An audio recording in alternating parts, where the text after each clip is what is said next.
Okay, let's look at 1H number 2. So this is a parametric one. We've got the definitions of x and y right there. We want to find the points determined by t equals all the integers from -3 to 3. So I'm going to make a chart over here. Here's t, and then what will x and y be? Okay, so there are my t values. Now x is root t, so it's not going to exist here, here, and here because you get imaginary numbers. When you plug in 0, you're going to get 0. When you plug in 1, you get 1, then root 2, then root 3. The y values, when I plug in, I'll get 2 times -3 minus 5, -11. And then I'm going to get -9, -7, -5, -3, -1, and 1. Okay. Find a relationship between x and y. So I know x equals root t. So what I could do is say x squared is going to be t.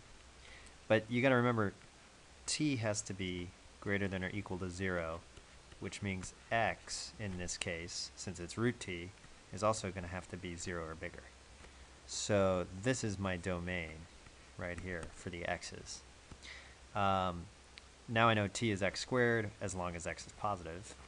So y equals 2t minus 5 is the same thing as saying y equals 2x squared minus 5, so long as you remember the domain is x has to be bigger than or equal to 0. So here's A, here's B. Well, this thing is a function. It's a quadratic that goes, upwards. The base is at -5. So this is a function.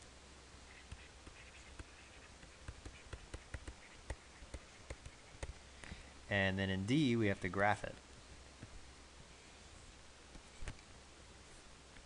So these points don't exist, right? I only have y values. So we're going to start here at 0, -5.